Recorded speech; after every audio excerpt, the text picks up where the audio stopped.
हमारे देश के यशस्वी प्रधानमंत्री 15 अगस्त को लाल किले से भाषण दे रहे थे, देश को सशक्त बनाने की बात कर रहे थे। दूसरी तरफ हमारे देश के शर्मसार करने वाले एक केस, जिसे बल्किस बानो केस भी कहा जाता है, उस केस के आरोपियों को बरी करने का काम किया जा रहा था। यहां तक कि सुप्रीम कोर्ट, गुजरात सरकार और हमारे केंद्र सरकार भी इसमें संलिप्त था। आज तक इस बात का जवाब नहीं मिल पाया है कि आखिर बिल्किस बानो केस में आरोपियों को रिहा क्यों किया गया था, बरी क्यों किया गया था। क्या उनके अच्छे आचरण इस बात को कहीं भी दफना सकते हैं या मिटा सकते हैं कि उन्होंने क्या कुछ हैवानियत की थी। बिल्किस बानो के साथ साथ उसके परिवार के जाने कितने ही महिलाओं के साथ इन्होंने दुराचार किया था।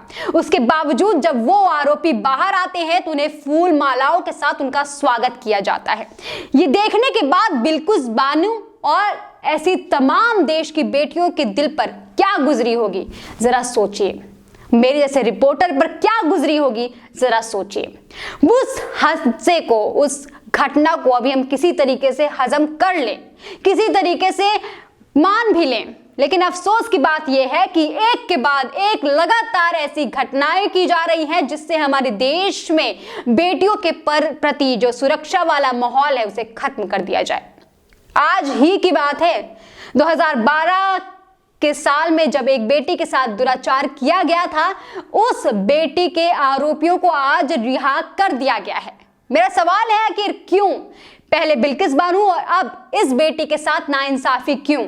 और ये सिर्फ दो बेटियों की बात नहीं है जनाब, ये देश की तमाम बेटियों की बात है।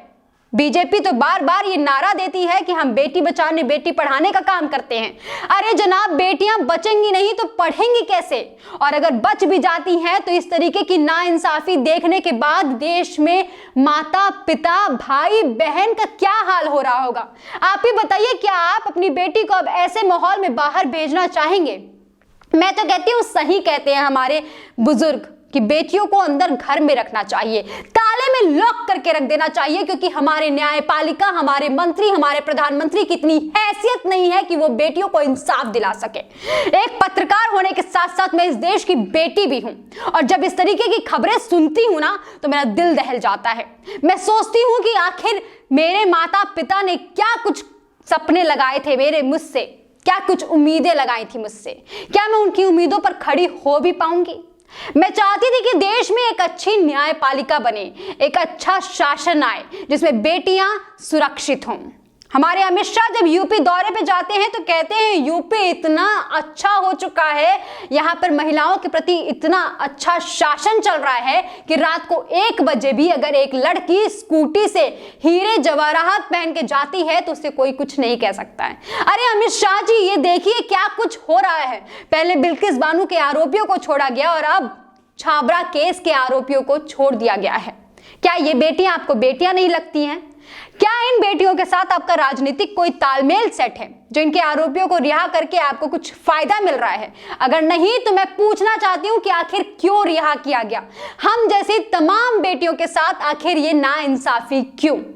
और अगर जवाब नहीं है ना तो मैं चाहती हूं प्रधानमंत्री नरेंद्र मोदी साथ साथ अमित शाह जी से, साथ साथ देश के उन तमाम महिला नेत्रियों से और नेताओं से भी कि आप इस्तीफा दीजिए, अपने घर पे जाइए, ब्लैंकेट में मुंह छुपाइए और सो जाइए, क्योंकि और तो आपसे कुछ नहीं होगा। चलती हूं, नमस्कार।